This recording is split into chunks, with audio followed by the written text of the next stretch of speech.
ना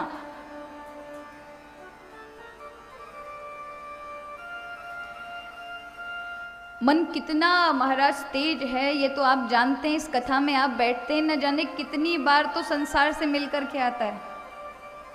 कभी व्यापार याद आ गया, कभी बाल बच्चा याद आ गए, कभी कोई मित्र की बात, कोई पुरानी बात याद आ गई। ये खींच कर आपको इसको 1 सेकंड भी नहीं लगती। 1 सेकंड तो बहुत देर की बात कह दी मैंने।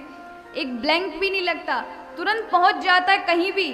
चाहे आपको उस यात्रा में, यहाँ रामेश्वरम पहुंचने में 3 दिन किसी को लगा होगा ट्रेन में, इसे एक ब्लैंक भी नहीं लगेगा। 1 सेकंड से भी कम समय में पहुंच जाएगा घर।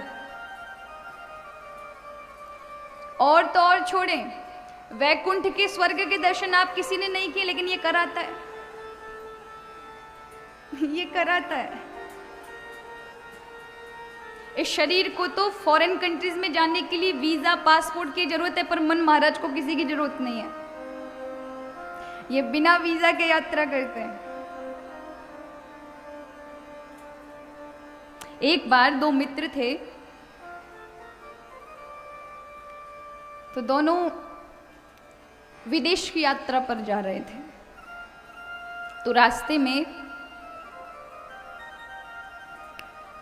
रात्रि हो गई और कोई साधन उन्हें नहीं मिला, तो उन्होंने सोचा, विचार किया, चलो आज यहीं रुकते हैं। अब दोनों लोगों की प्रवृत्तियां अलग थी। अब उस एक व्यक्ति ने, एक मित्र ने तो मंदिर पकड़ लिया पास में। उसने कहा कहाँ ठहरेंगे, रात ही तो गुजारनी है, मंदिर में भगवान का कीर्तन हो रहा है, जागरण हो रहा है, यहीं बैठकर भगवान के कीर्तन का आनंद लेंगे और आज का दिन भी सफल होगा। उसने कहा ठीक है, तुम यहाँ बैठो, लेकिन मैं मंदिर में नहीं बैठूंगा क्योंकि मेरा मन मंदिर में नहीं लगता। उसने कहा तुम कहाँ जाओगे? बोले मैंने देखा है कि यहाँ पर एक बहुत अच्छा एक नर्तकी का नाच हो रहा है, मैं उसे देखने जाऊंगा।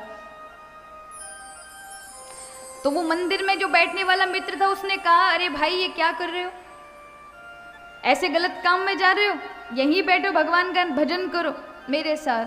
पर वो नहीं माना। उसने कहा मेरा मन भजन में नहीं लगेगा, मैं तो वहां जाऊंगा, तुम्हें बैठना है तुम बैठो। अब वो मंदिर वाला तो मंदिर में चला गया, और वो जो दूसरा नर्तकी का नृत्य देखने वाला नर्तकी के नृत्य में बैठ गया। वहां एक स्त्री नृत्य कर रही थी, लोगों को हाव भाव से रिझा रही थी। लेकिन देखें, वो मंदिर में बैठा रहने वाला भगवान का नाम सुन रहा था, खूब करताला बजा रहा था, लेकिन मन में विचार आ रहा था, हाय कहाँ फंस गए हम भी अपने मित्र के साथ जा रहे होते तो लोगों के साथ नृत्य देख रहे होते, कहाँ फंस गए। कितना अच्छा, कितना आनंद ले रहा होगा वो वहां पर, कितना मजा ले रहा होगा वो वहां पर, और यहाँ हम फंस गए यहाँ पर।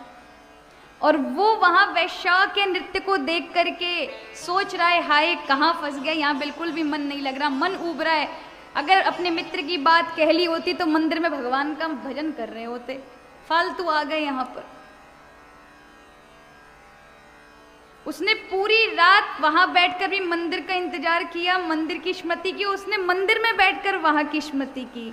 और हुआ क्या, भले वो शारीरिक रूप से अलग अलग जगह बैठे थे, वो पवित्र जगह बैठा था, लेकिन उसका मन अपवित्रता में पहुंचा, तो उसकी वजह से उसके विचार बिगड़ गए,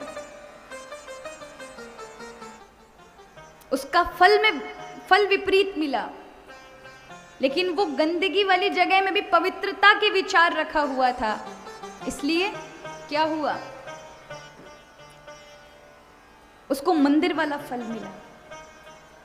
तो ये आप समझ सकते हैं कि मन का कितना बड़ा महत्व है, मन का कितना होना ज्यादा जरूरी है। इसलिए मन को विशेष रूप से भगवत कार्य में, भगवत सेवाओं में लगाएं। कभी जाए तो विचलित ना हो। संसार में ये मन बड़ा भागता है, लेकिन कहते हैं गुरुजनों का अगर आप शरणागति रहते हैं, संतों की शरणागति रहते हैं, तो वो आपके अंदर ऐसी शक्ति का संचार कर देते हैं कि ये मन फिर भगवत भजन में लगता है। फिर इस मन को